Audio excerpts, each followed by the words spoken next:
And we say that relationships are like journeys. We say we go on with journeys with people. And I think this is a really good analogy, and it's a really good metaphor that we do have, because it encapsulates a lot of what goes on in a relationship. You know, you can think about a relationship as though you're two people and you're walking and you've got a destination in mind. Now that's why some relationships don't work out, because fundamentally one of you wants to go to one destination and the other one wants to go to another. They also don't work out because along that route that you have to take to get there, there are going to be some hurdles, and some of, like, in those situations, one of you is probably going to be more equipped than the other, being able to pass it. One of you might find it really easy to pass some of the challenges, and the other one will struggle with it. There might be something that you both struggle with, and there's obviously the things that you both find easy, but that's what makes your relationship good. Now, among other things. What's also an interesting thing is think about as though you're both these people with these big backpacks on, and you're both walking towards the journey. In that sense as well, when you go into the relationship and when you go on this journey, you also bring a lot of literal baggage with you. And inside that, there's going to be a lot of things that are going to be weighing on people's bodies, preventing them from being able to go to things. They're going to maybe not have, in their backpacks, they're not going to have the tools, or they are going to have the tools to be able to overcome some of the challenges that are later like there. And so, like, yeah, this is why it's a really good idea for how you can think about relationships, because that is kind of how it is. And so I wanted to also make this video where I was talking about an issue that I saw in a relationship, and I can relate it even just to mine and Bubs' relationship. But only about a week ago or so, we had a disagreement over a certain thing. So me and Pra on this journey, I'm walking along, we've got all the baggage with us, we've got our journey, we've got our idea of where we want to go in the future, and we're also just happy to have each other's company on this journey as we travel along. And just like with where we originally came from, we both walked along this journey and both came from very different places, and so packed very different things in our luggage as well. So we have different baggage, and we have different tools that we also came across. Pra spent most of her time travelling from like India and the United Arab Emirates, and I travelled from the UK on this imaginary, pseudo-imaginary story that I'm telling. And one of the things that we've come across, just as you're travelling along on this journey, you're going to encounter obstacles. And one of the obstacles that we encountered recently was how sometimes when Pra says certain things or reacts to certain things in some ways, sometimes I don't know if she's reacted in a way that makes sense with the types of words that she's used for it, or sometimes I don't understand kind of what she means by certain things. Now, for quite a while this has been kind of worrying me, because I thought to myself, because this happens sometimes fairly often when I kind of misunderstand what she's saying in a situation, I was thinking, am I going to become some kind of bother if I keep on bringing this up and keep on asking for if she meant certain things in certain ways, or is it going to be that I kind of keep on correcting her, and then she then won't, she would then just see me as a drag in that, or is it that I just let these things slide, but then she might keep on making these mistakes, and it's probably more helpful to be able to overcome them. Now, that's kind of a situation in metaphorically that's kind of like a similar situation to if we came across, say, like this giant log, and for some reason we can't go around it, and we have to go over it. And it's easy for me because I've got longer legs, but then it's harder for a pra. And so the idea there is that obviously I want to help her. We both have the same destination that we've got in mind that we want to go to, and we both want to enjoy each other's company in getting there. But she may be finding it more difficult, and this is an area where it's harder. And so obviously I want to help my partner out, but sometimes people want to be helped in the way that they want to be helped. They don't want to be helped in the way that you want to help them. And so I've realised now that a lot of the time the way I was helping Pra was by essentially like when in like a public situation, just kind of almost like correcting her and just going, oh no, it's this way, like that isn't how you use this thing. And she didn't respond very well to that. And so there was a little bit of conflict where I was thinking, oh, like she's going to respond negatively all the time to like all these things that I'm doing, and I'm going to get equally frustrated. And so I can very easily catastrophize things. But the way that we moved forward in it is that we sat down and we went like, look, these are our intentions towards one another, and we realigned the viewpoints that we have. Firstly, we both don't want like Pra to be kind of misunderstood, and we don't want her to convey certain meanings that like are opposite to how she feels.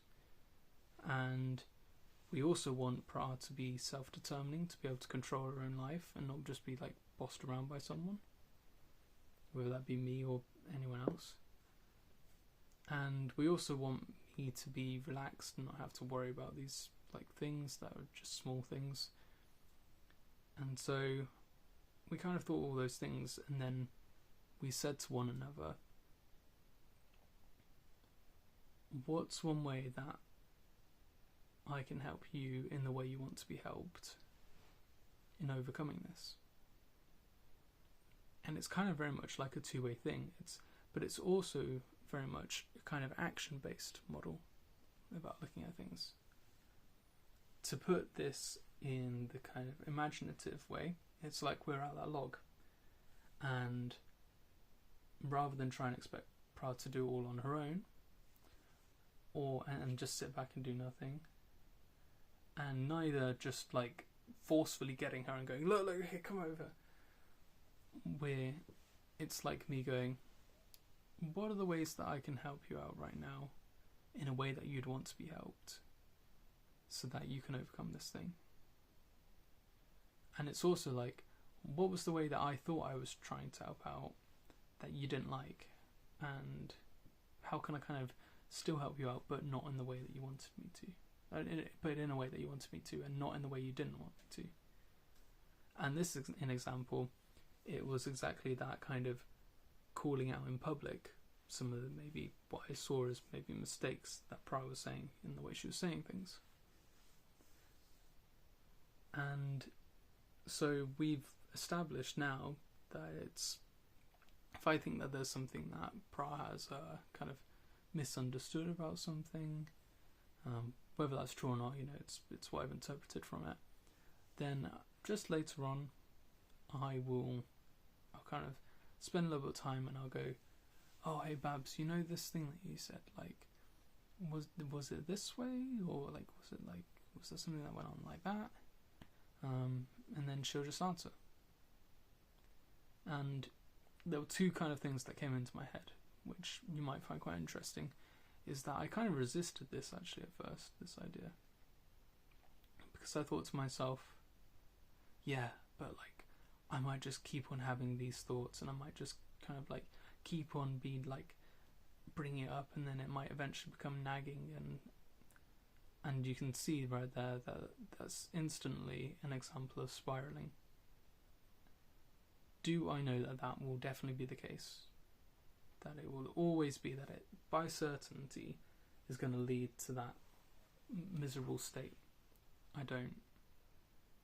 it's not happened yet, it's in the future. I can't say like, oh, this is definitely going to happen this way and it's going to become this thing, because it hasn't happened. Like, I don't need to spiral because spiraling isn't factually correct here.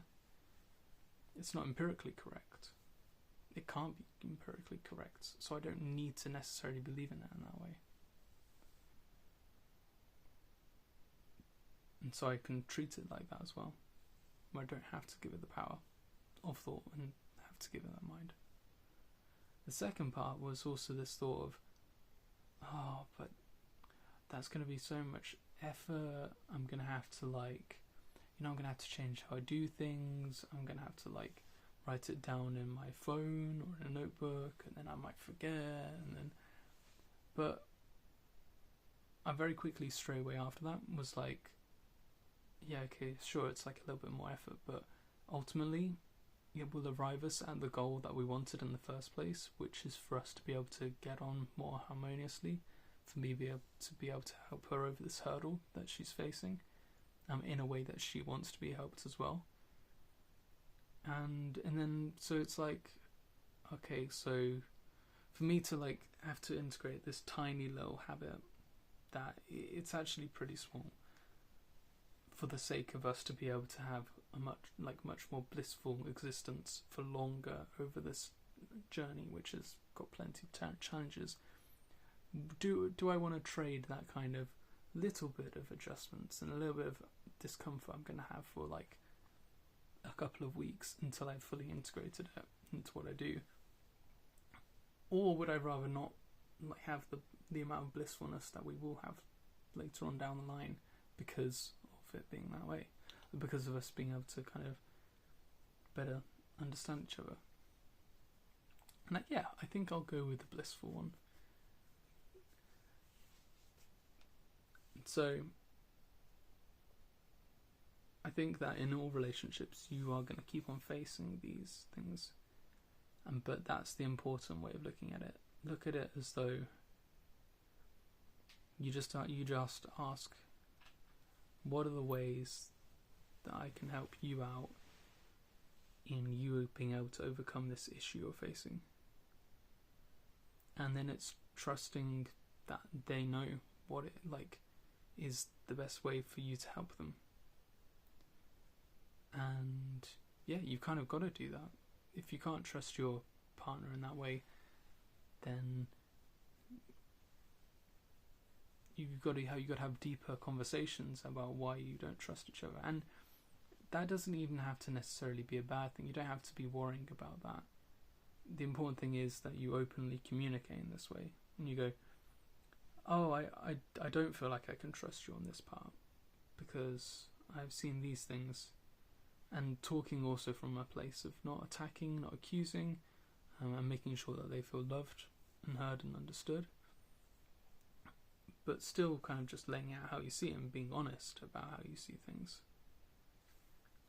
And again, it's through that same process. You're just honest with each other. You say, hey, this is how I've been seeing things from my perspective, and because of these things that I've seen, it kind of leads me to think in this way. And then it's going back to a thought of, okay, well, I'm going to assume that you are valuable and that you will be able to